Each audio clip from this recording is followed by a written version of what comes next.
Hey everyone, I just disembarked the amazing Icon of the Seas after a 7-day journey to the Caribbean, and we are going to talk all about it today. We are going to do a full review and debrief. We're going to go through a bunch of different things. Those things are going to be embarkation, the ship, the service, the food, the entertainment, the people, the itinerary, and disembarkation. We're going to do that all for you in a very quick fashion. Let's get into it.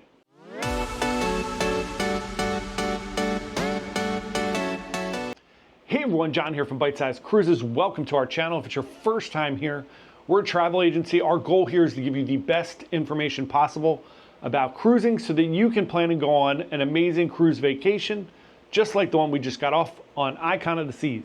So today we're going to do a full review and debrief. I like to do this within 24 hours of me getting off the ship, which is where we're at about now. So let's dig into it. First up, we are going to talk about embarkation. So with embarkation, if you've ever been on a cruise before, sometimes embarkation day can be super stressful. There are long waits, there's a lot of running in and out of queues and making sure you're at different places at the right time. This was super smooth. I'm also going to start rating these things on a score of 1 to 10. And what I'm going to do at the end is I'm going to give an overall score for the cruise. And I'll go back and do this on a lot of the other ones that I've done so that we'll have a score for each of them so you can see where we rank all of these different cruises, cruise ships, cruise itineraries, the whole 9 yards. So let's first talk about embarkation. This couldn't have gone better. We stayed at the Intercontinental Hotel the night before. So our check-in time was 12. We had a little bit of an issue because we set up lunch for 12:30, and I was worried that embarkation was going to take a while. So we said, okay, let's try to head out just a little bit early to try to get there. Maybe we'll get to the port at 11. By the time we wait in line and we get around, maybe it'll be 12. We'll be okay getting on the ship by 12:30. Well, things turned out really well. We went down from the hotel. We got to the front of the hotel and ordered an Uber at about 10:42. I was also a little concerned because I saw a lot of people starting to leave and I thought traffic was going to start backing up at the port. We've heard nightmare stories and I haven't seen this yet in my cruises. I've been out of Miami 3 times this year. So I was a little bit concerned that the port was going to get super crowded. When we were talking to our Uber driver, he said that it's pretty normal now for that time of the day for there to be at least a 45-minute to hour wait to try to get into the terminals and out of the terminals with all the traffic, all the people getting off the ships. But we were lucky there were only 4 ships there. So we called our Uber at 10:42. Our Uber arrived at 10:45. We arrived at the port at the terminal at 10:57. So I went back and I actually checked the timestamps on all our videos because I did videos of us getting out of the Uber. It was 10:57. So where we stayed at the Intercontinental, it seems like it should be a 2-minute drive to the port because you could see the port, you could see the terminal from there. But really, it's right on Biscayne Boulevard there. When you come out from where the hotel is, you have to pass the Kaseya Center, which is where the Heat play, and then you basically go over this bridge. And it just takes a little while to get through the little red lights and traffic to go over that bridge there and then to wind around the actual terminal. So it seems way closer. It's probably less than a mile there, but the way you have to go, it's probably 2 or 3 miles. Anyway, we got there 10:57. We were checked in and on the ship by 11:08. Royal Caribbean is fantastic at getting people checked in quickly, at getting the ship ready, at letting people on board. I thought there would be lines at each step. There were not. We got out of the Uber, walked up to the terminal. There was actually a sign for people checking in from 11:30 to 12. We went in that line and it just connected to the standard line as we got up to the front. There was no real line.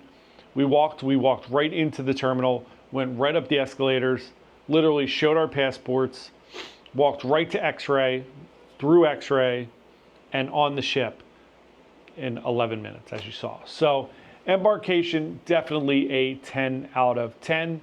It was just fantastic.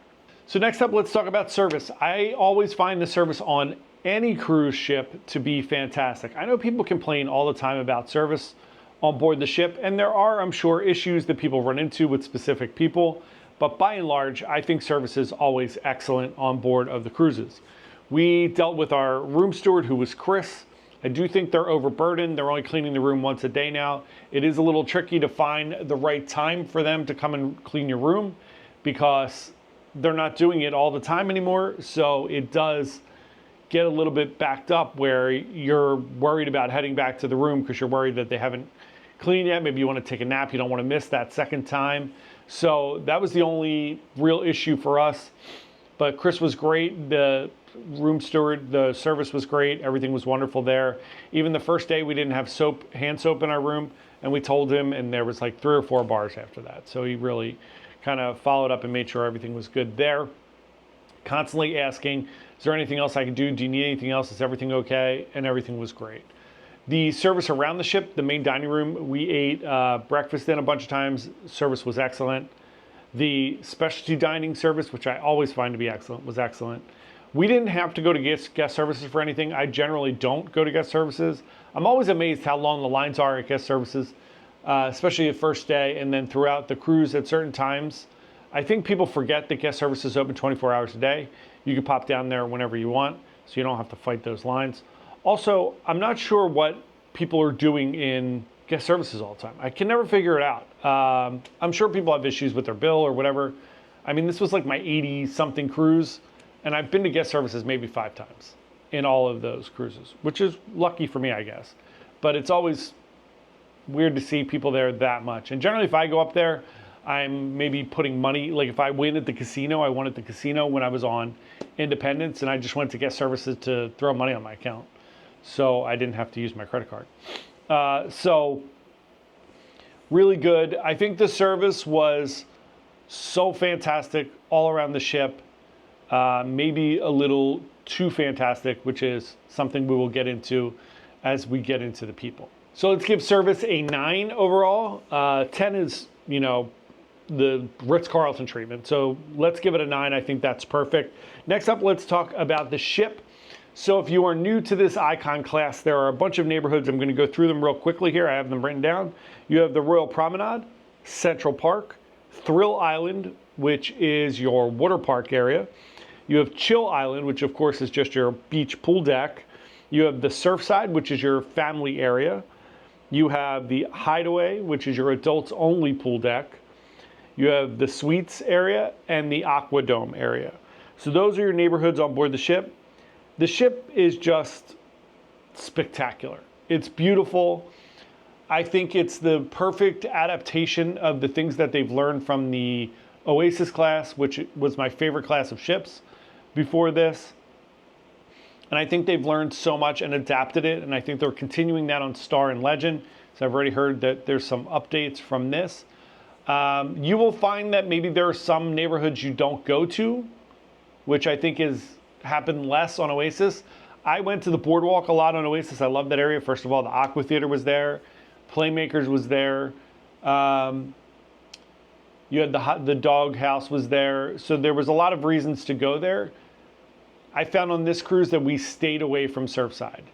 It was very chaotic, and it's just for families and kids. And that's where Adventure Ocean is. Surfside Bites and Eatery are over there.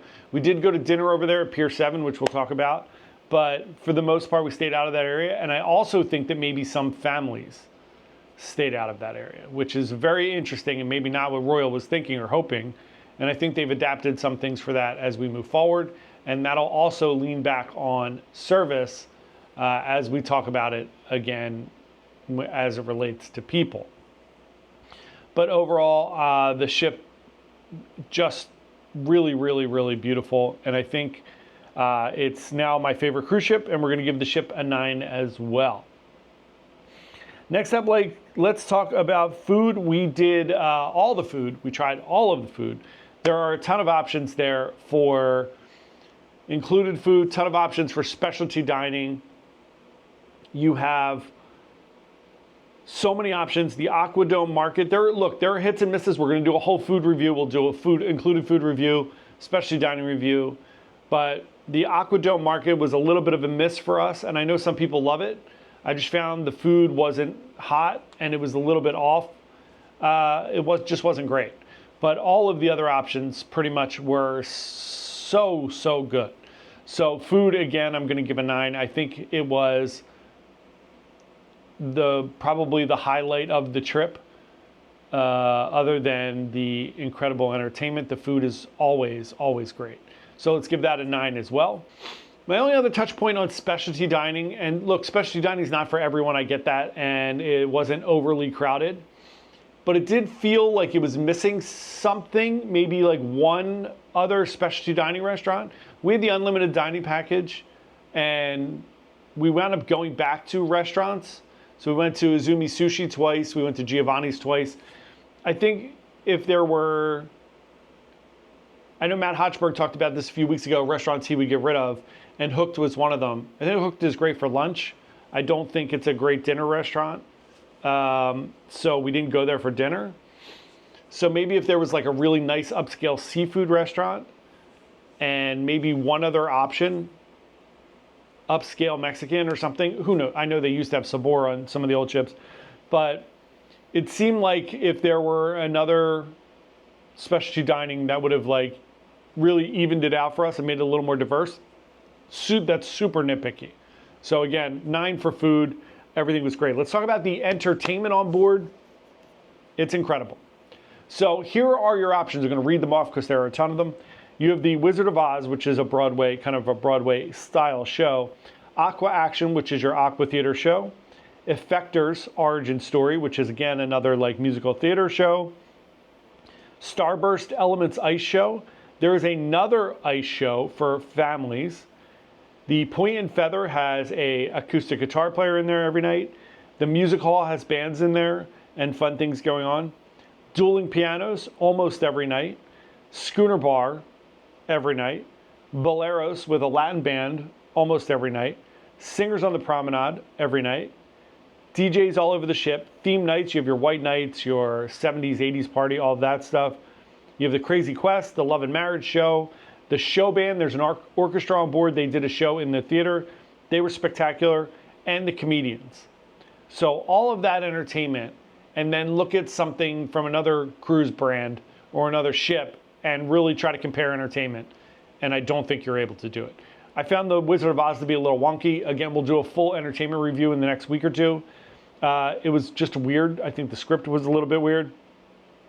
The performers were great. Every other show we saw was great. Effectors was so fun. I wasn't expecting, I had very low expectations. It was fantastic. All of the shows, everything we saw was just great. So entertainment, a 9. There's something to do 24 hours a day just about on the ship. And all of those options are fantastic.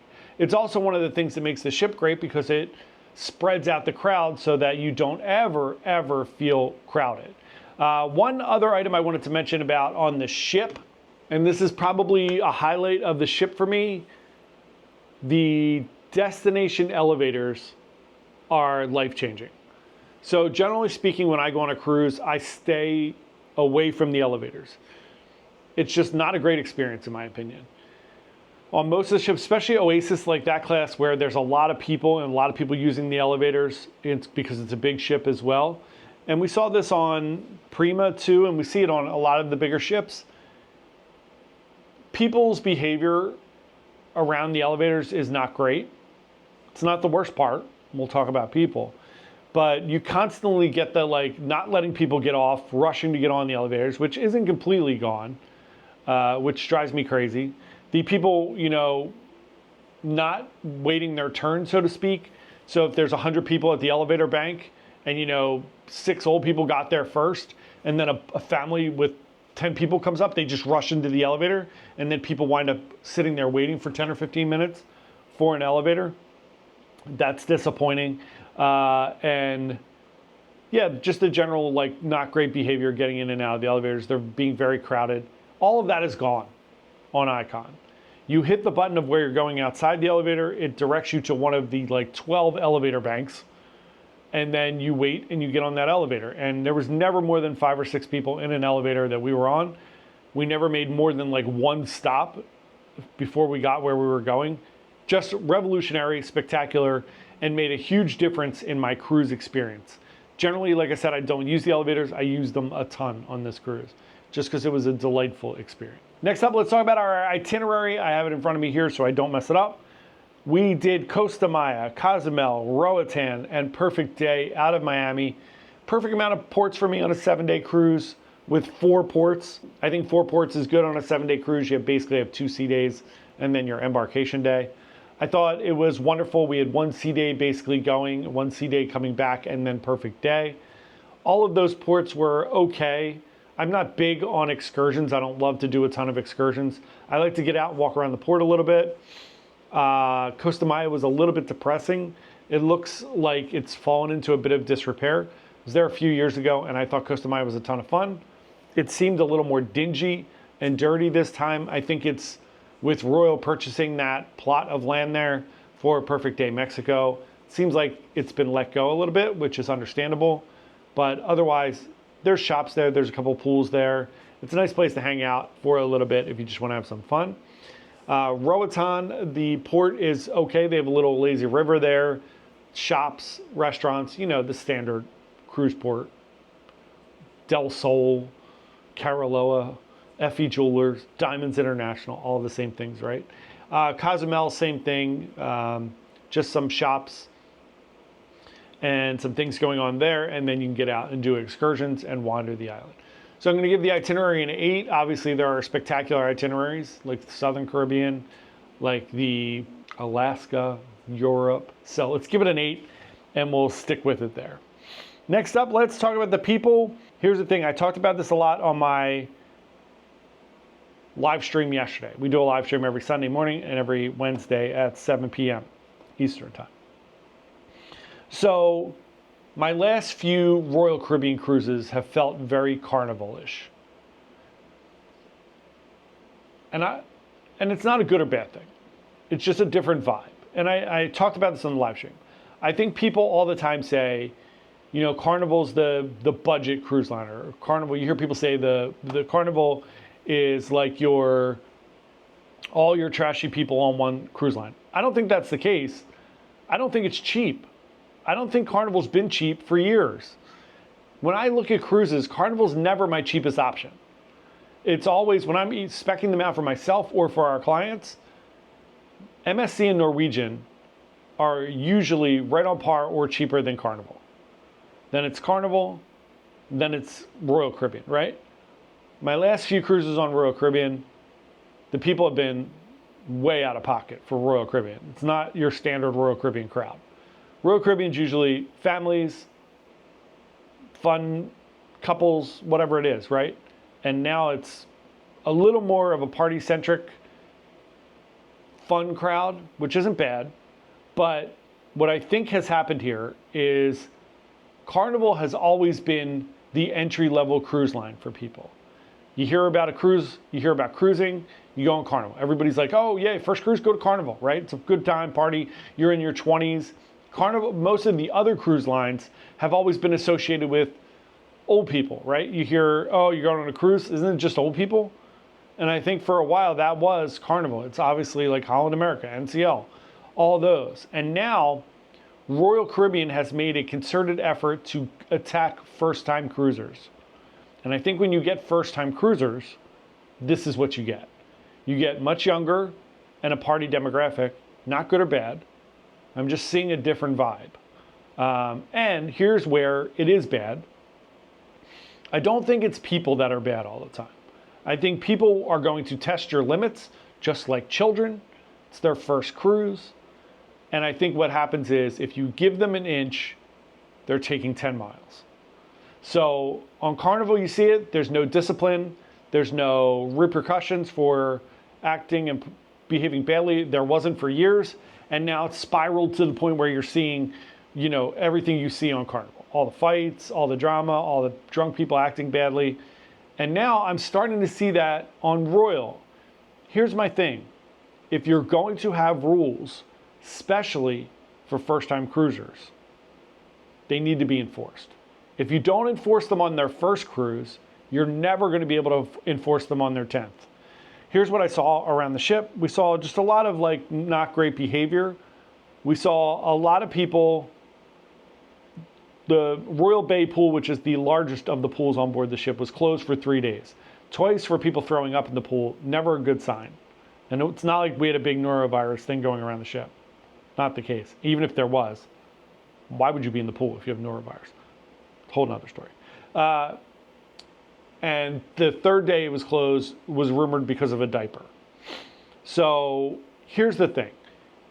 There's signs everywhere that you can't be in the pool if you're not potty trained. You can't have children in the pool if they're not potty trained. So then why are these kids in diapers in pools? If your baby has a diaper on, they should not be in a swimming pool. Full stop. There are splash pads in the surf side. It's built for families. Splash pads there. There are pools there, which still shouldn't be in a diaper. But there are pools there and everything that are more equipped for babies and children than the main pool deck, which is the whole point of having an area just for families. And I think sometimes families don't want to be around families. So they leave and go to the other area. It's the same thing on Carnival that I saw when we were on Venezia. The pool deck was so crazy and wild that the people who are like didn't want to be around those people wound up going to the adults only quiet area and making that area a party area, which is fine. You can do whatever you want, but people shouldn't be allowed in the pools with diapers on. And if you're going to have rules, again, with drinking and everything else, you don't want people throwing up the pool. It's just a sign of bad behavior. The diapers is definitely awful. We saw people vaping all over the place. We were in the Crazy Quest. There was people vaping weed, THC, just out in public. I don't care if you smoke. It doesn't affect my life at all. If you want to smoke weed, do whatever you want to do. I don't care. But it's not legal on the cruises. It's not legal to smoke in open areas. You're only supposed to be smoking in the smoking areas, and nobody says a word. And there was security there. There were cruise members, staff members walking up and down the aisles. Dudes just puffing smoke. And we're afraid to just talk to people and say, hey, you're not allowed to smoke here. You're not allowed to vape. So it doesn't happen. And the Bluetooth speakers, which I'm at my wit's end with. People are so entitled that they're walking around a ship where there's music playing with their Bluetooth speakers blasting music. Again, if you're on a beach somewhere and you have a little Bluetooth speaker and you have your family around, I don't care. It's great. If you are in a place where there is music playing, like the Aquadome, and everybody's sitting there reading or doing whatever, listening to the music, and then you decide that your music's more important and you're going to play whatever you want from your Bluetooth speaker loudly, and nobody says anything. So that's my rant on the people, and it's also my rant on the service, which is why I should have given the service probably a lesser number, because I think there's some quality with service should not be all bending over for people. Bending over backwards. Phrasing. So I think that when you have great service, there should also be standards. So if you go on, let's say you go to a Ritz-Carlton. We saw people walking around all over the ship barefoot with bathing suits on, wet, on the promenade in Central Park. It shouldn't happen, right? First of all, you're walking around barefoot in bathrooms on a ship. That might be one of the grossest things I've ever seen. You walk into the bathroom and go into the bathroom and use a urinal with barefoot? Ugh, horrifying. So, but if you go into the Ritz-Carlton and you decided to walk through the lobby in a wet bathing suit, they're not going to allow that. There's no reason for it to be confrontational. There's no reason for it to be mean. There's no reason for it to be anything other than if you did that, somebody would pull you aside and be so nice about it and say, hi, we're at the Ritz-Carlton. We have really high standards here. So we have a dress code. We can't allow people to be walking through. So it's no big deal. We understand. Maybe you didn't know. Whatever's going on. Please make sure next time you come through, you're just wearing your, you wet pants on. And socks, shoes. The bare minimums of life. No shoes, no shirt, no service. So, and I get it, you're on vacation, you're on a cruise ship, right? You're on the pool deck, it's all good. All good. So I think sometimes if you don't have those standards and you don't set boundaries and rules, then you start ruining the experience for everyone else, where you think we don't want to have any conflict with anyone because we're so good at customer service. It's just a customer service thing. We don't want people to leave or not come back and cruise again. But what you're doing is you may be turning off the people that cruise all the time, or your loyal customers that are like, I don't want to be around these Bluetooth speakers or whatever. Just giving examples. It's not going to stop me from doing anything, which is what they're banking on. It's not going to change anything, so they're not going to create conflict. Same thing with hogging the pool chairs on the pool deck and reserving them for 8 hours. They don't seem to care about it. So I think service would be better if it was awesome, but had some standards, or don't have rules. Because you have these rules, you're just never enforcing them, which means that you don't have rules. So that's it. 6 on the people. I had a wonderful time. Cruise was awesome. And I think for the most part, the people are awesome. You know how it is. You go on cruises, you meet amazing people. I think sometimes people just need boundaries, just like children, right? If you let your children get away with everything and you have no structure, it's not good. We all need a little bit of structure. I'm in an office today. I need a structure to work. If I'm home, I'm going to pet my dog all day. So we all need a little structure. Last but not least, let's talk about disembarkation. That's all of my rants. Everything else was amazing. Disembarkation 10, our checkout time. So we set in the app, they ask you when you're going to check out. We said whatever the earliest time is. It's totally fine. We're walking off. We only have carry-on. And they gave us 6:20 a.m., which is the earliest I've ever seen to get off a ship, which is wild. And we got a message at 6:15. You're ready. You can go whenever you want. We walked down, and by 6:30, we were off the ship, out of the terminal, and getting an Uber. Doesn't get much better than that. So 10 out of 10 there. Let's tally up our scores here and see what we got. So our total score is 70 out of 80. So 70 out of 80 for Icon of the Seas. The only thing that pulled it down a little bit was the people.